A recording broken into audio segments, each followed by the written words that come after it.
I'm Máirtín Ó Muilleoir. I pour the coffee at the West Belfast Small Business Roundtables, and I'm joined this morning by Gail Cook, who actually attends some of these roundtables as well. And she's the Director of Marketing for eFoiler Vessels, which we know as Artemis or Artemis Technologies, which is the green maritime vessel company. In West Belfast, we just call those boats, which is based down at the Titanic Quarter. For my money, Artemis is the most exciting company in Belfast today. It has the greatest potential, and by bringing back shipbuilding, boat building jobs on the former shipyard site in the Titanic Quarter, has the potential to transform Belfast. So anyone who's seen these Artemis ferries or police boats or tugboats in operation can't help but be really impressed. And I've seen the video, but I've talked to people as well who've seen the Artemis boat in New York, and then in the FT at the weekend, in the FT travel section, had a marvellous glowing report about an Artemis ferry as well. So Gail's going to join the next gathering of the West Belfast Small Business Roundtable. That takes place on the 24th of June in Culterland. We only sell 14 tickets because we believe really that makes a roundtable. Everybody has a chance to say a few words at it. Hopefully you're going to be one of those 14. If not, you have an opportunity to hear more about Gail's career here. So, Gail, thank you.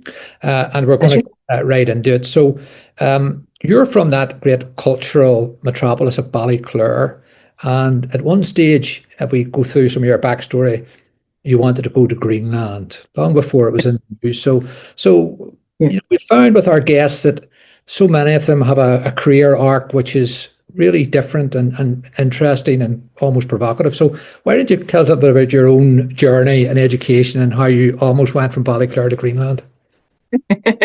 Thanks, Máirtín. It's a pleasure to be on here. So I went to Ballyclare High School. That's where I did my schooling years. And I was a bit of an adventurer when I was younger. And I was really into the outdoors and walking because there's some amazing countryside here. We're so close to the water and the mountains. And I saw a scheme called the British Schools Exploring Society Expedition to Greenland. And I thought, that sounds really exciting.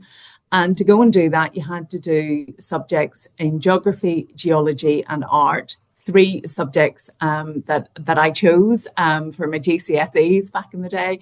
And I decided that was a good reason to choose them for A-level so that I could go on this expedition to Greenland to study climate change out there before it was really popular. It was a thing to go out and look and see what was happening to the Greenland ice cap at that time.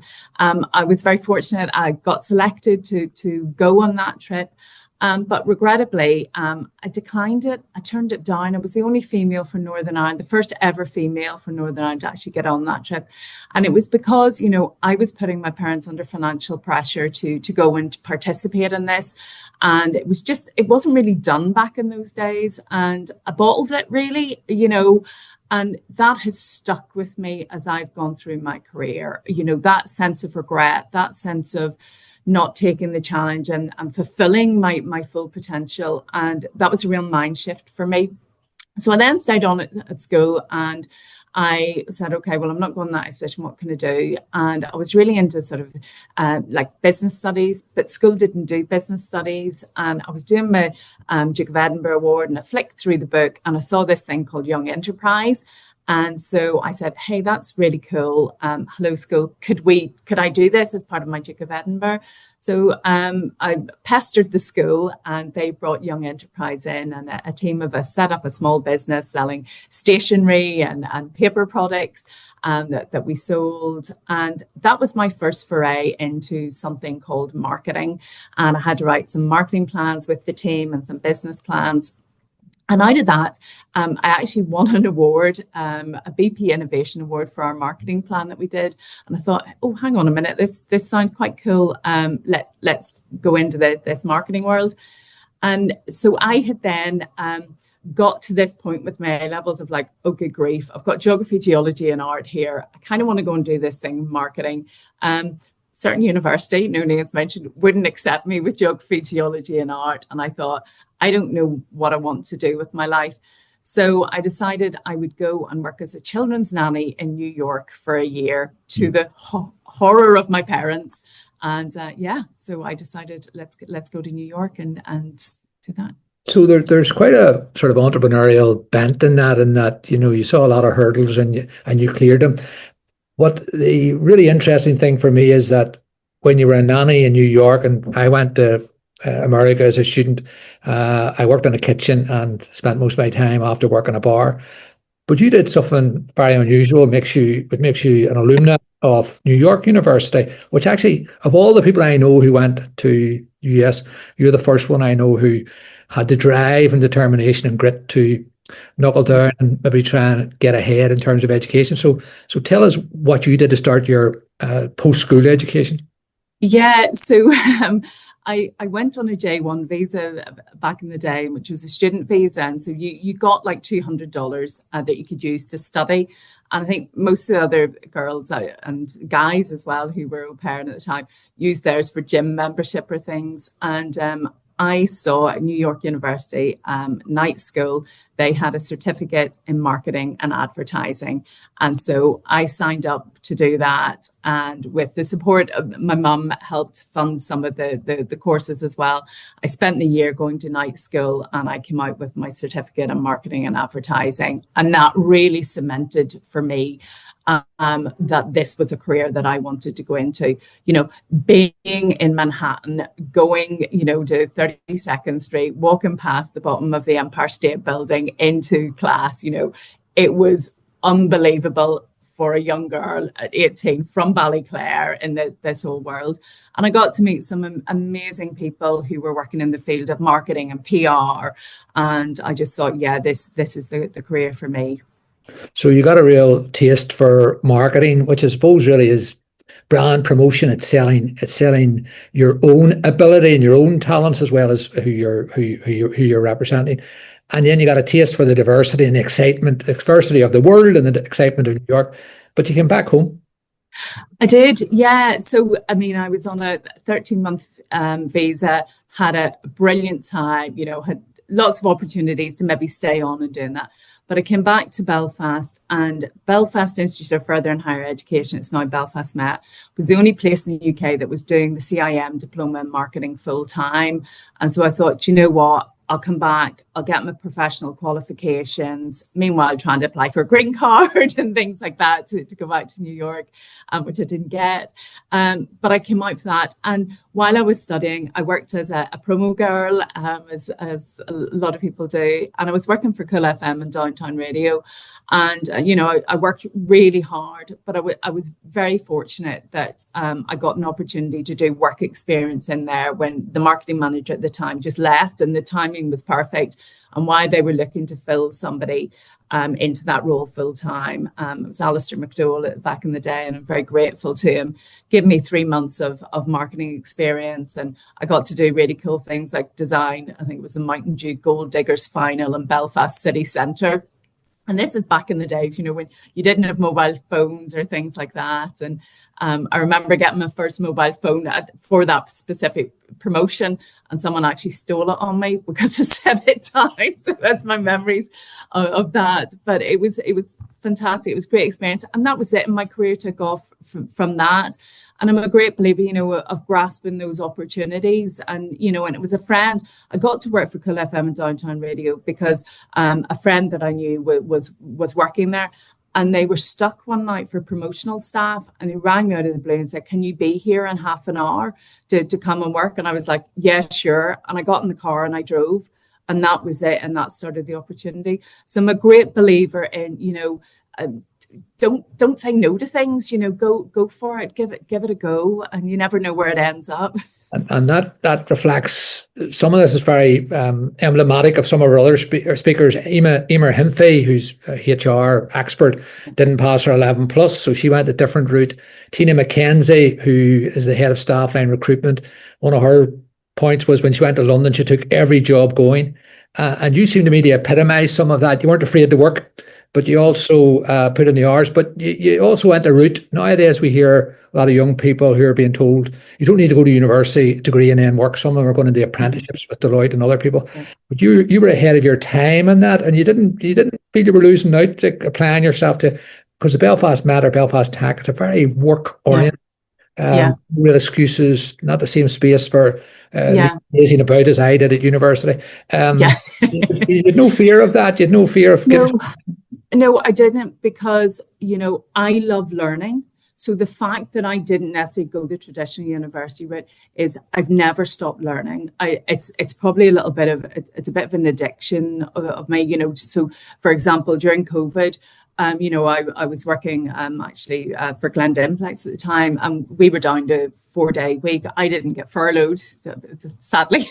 I know that's terrible. A lot of people did, and it was tough for them. But I had an extra day in the week, and I thought, do you know what? I'm going to do an MBA online and use that extra day to do that, because life is short. There's so many opportunities. So, I've always availed of learning and development. And I think once there comes a point when you're into the workplace where, yes, those academic skills and that formal education get you so far, but now you need to develop your people skills. Now you need to develop those soft skills to get along, and for example, where we are, at Artemis, some of the things, our brand values here are, collaboration, innovation, entrepreneurship, but that working together, those soft skills, that's what makes businesses really tick and function. If you can't get along with people, if you can't work with people, if you're not prepared to put in the extra hours when things need it, you're not going to get very far in your career, because business isn't 9 to 5. That's the reality of it, and having a bit of flexibility and adaptability. And so for me, I'm always working on myself. I learned. I had, I made mistakes really early in my career, and had had the opportunity to take over the promotional business when I was here in Belfast for a couple of years. And that was like baptism of fire, being, my own boss at a very young age, and all the things, and it was the days before, for me, like mentoring was like, it was almost like a failure, if you need a mentor, there's something wrong with you. That was how it's positioned. And now it's like mentors are the greatest thing, working together. And having, I then went on to work in England for 20 years. And I came back to Northern Ireland 4 years ago. And what's really struck me coming back here is the collaborative culture that we have, that the opportunities to support each other across, markets, across, the country, is phenomenal. We just didn't get that, in England at all. So you're another returnee, which is fantastic. What we can agree on is Artemis landed on their feet when they got someone with your experience and background to come work for them. Tell us about Artemis's revolutionary offering. Yeah, absolutely. So Artemis Technologies are on a mission to decarbonize the maritime sector. We were founded in 2017 as a spin out of the America's Cup racing team, and incredibly fortunate. We have a really talented team of founders, led by Dr. Ian Percy, who's a double gold Olympic medal winner, whatever. So, I'm equally incredibly privileged to work for, this organization and what they're doing. But we're breaking new ground. We're doing something that, it's taken, there's some elements of it are old technology, such as foiling technology, but we've merged it, with electric drivetrains, to create vessels that are zero emission in operation, that can go fast, in ports and harbors. We're creating ferries and water taxis, pilot boats for operations. So, we have a really talented team here, who are really passionate about what they're doing.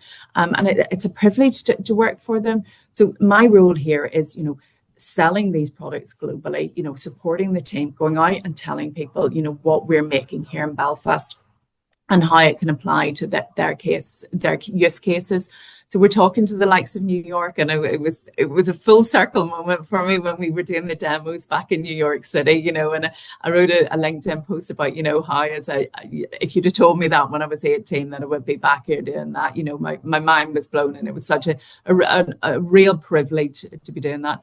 But here at Artemis, we're selling globally. We're selling, talking, to Seattle, San Francisco. We were out last year in Australia looking at opportunities there. And we're really trying to get the maritime industry to embrace this new technology. It's tough, making the technology is tough, making the products when you've never done it before. And I think that's been a really interesting learning curve for us as a business, because culturally, I think, some people embrace entrepreneurship, embrace uncertainty and doing that, but others find it really, really difficult. And we do get people coming to join the organization who are like, wow, this is really exciting and this is really cool, but maybe not realizing that uncertainty that comes into it as well. And that, okay, we're going to have to make this up as we go along. But we're coming out of that phase now, that R&D, that uncertainty phase, and we're into full serial production of our vessels. And that's now where we're getting into defining our processes, making products that are fit for purpose. But we can only do, we talked about collaboration internally, but also with our customers, listening to them, talking to them.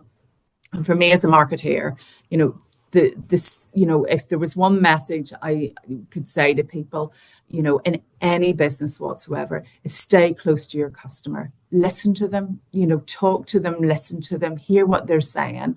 And you see it so many times, it drives me mad, where you've got big businesses with customer services centers that you can never get through to and you can't talk to, and you're not a human. And that's so vitally important, because as a marketing director, the knowledge and the input that I get that shape what we do is so vitally important. And it's a privilege here that we're able to do that we're collaborative enough that people will bring you into meetings, and we're really passionate. I think it's part of the sailing ethos and the hospitality element that came with sailing, is that we love having people come into the business. We love our customers coming in. We love stakeholders coming in and showing them what we can do, because we're learning from them as well as, teaching them about what we do. So I've had the privilege of visiting the Artemis operation down at Titanic Quarter. A lot of people in the city would know Titanic Belfast, have visited that, and maybe gone down to the distillery or gone for a walk. Not a lot of people know that, you're across two sites down there with global customers.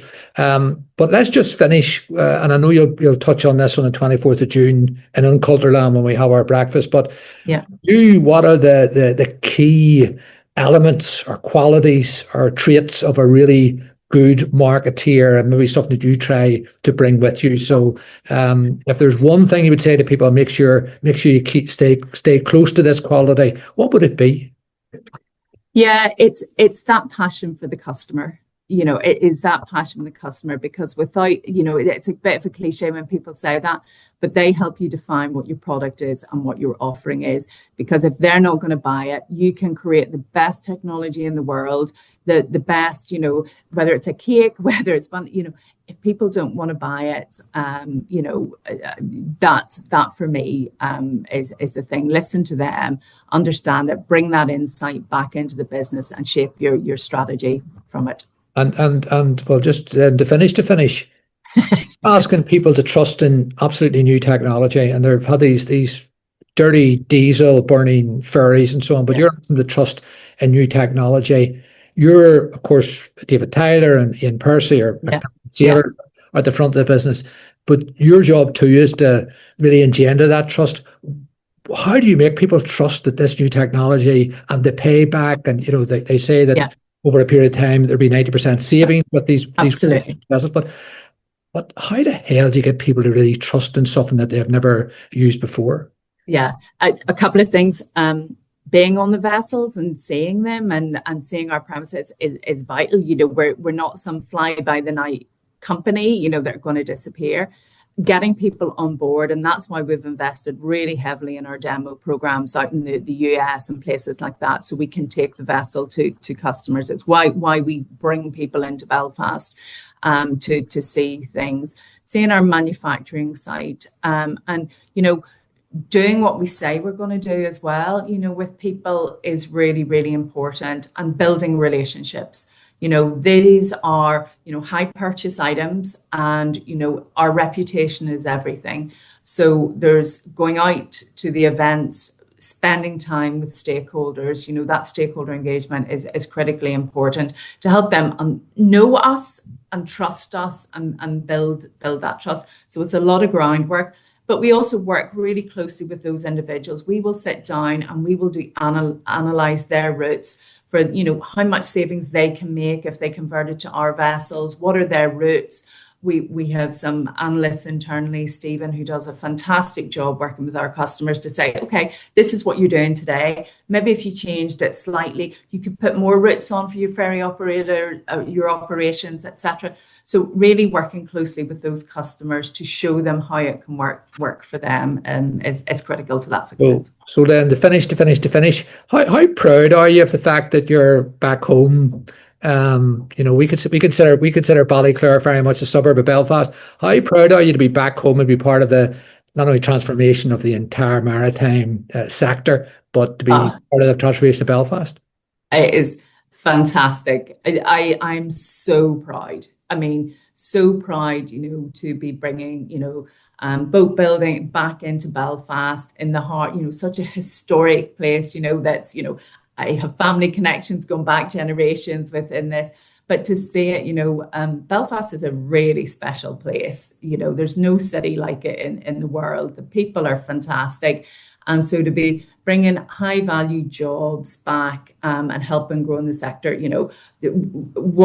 I just could not be prouder, so I'm thrilled. And I often say, if I hadn't been working for Artemis, and doing what we're doing here, would I have stayed in Northern Ireland? It's a brilliant place, everything, but being able to leave a legacy, that is fantastic to be a part of. Well, look, it's all about opportunity, and we're very proud of Artemis as well. And my hope is that and we're now based, our office is right on the Falls Road, right beside the Shankill. I hope when I visit the Shankill Road, I see young people who are doing manual work, obviously very advanced manufacturing, either in the Shankill and the Falls. I'd love to see them walking down to the shipyard to take on these. But look, Gail, thanks for taking the time to join us. We're looking forward to serving you your very healthy continental breakfast that we have replaced the Ulster Fry with on the 24th of June. And thank you for taking part in this Lagan Stream Podcast. Pleasure.